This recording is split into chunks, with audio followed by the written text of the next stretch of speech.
All right, Paul, the Jeff Tedford era is over for the BC Lions. It lasted one big year. He was the big signing out of the NFL, out of Cal.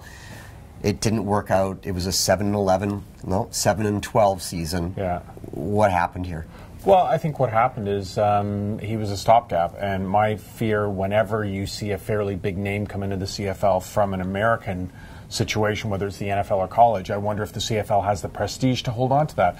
I remember a story back when I was covering the Lions in the late 90s when they were in real financial trouble, and there was a linebacker up here from the University of Washington who basically quit in training camp because he got one pair of socks and one pair of practice shorts and was told to look after it. He came from Washington where you were fully kitted out with all Nike stuff, and that's the situation sometimes you fall into in the CFL is you've got these major programs where you have video, staff resources, whatever you want. CFL runs differently, we know that. All right, so do you blame the Lions then for this, or is there really no blame to apportion? No, I mean, I think Tedford was certainly a name. Anyone who follows football knew he'd been in the Pac-12 at Cal. I mean, Aaron Rodgers was his quarterback.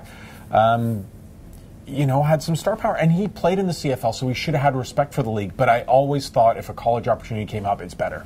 All right, how do you feel about Wally Buono coming back? Of course, he is the CFL's winningest coach. Yeah. He is, I mean, he's been here a long time, and he's actually had a lot of success. He's probably brought more credibility to the Lions organization than guys before him. He rescued them, and the Lions were just an ongoing, floating mediocrity, a pool of mediocrity at the time. Wally came in, turned that around, made them the class of the CFL. Now, you can honestly make the argument, I thought he should have stepped aside at the time. You know, you reach a certain age and he's got 2 jobs, everything else. But since he left, they haven't had success. Mike Benavides didn't work. Now, Jeff Tedford hadn't worked.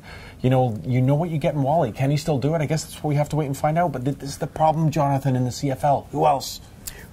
The coaching pool is awfully shallow. Right, and I guess the other issue here is relevance in this market. Does Wally coming back in make any difference? Does that sell any tickets? Because retiring Geroy Simon's jersey didn't sell a ticket. If you're relying on your coach to sell tickets, you've got massive problems.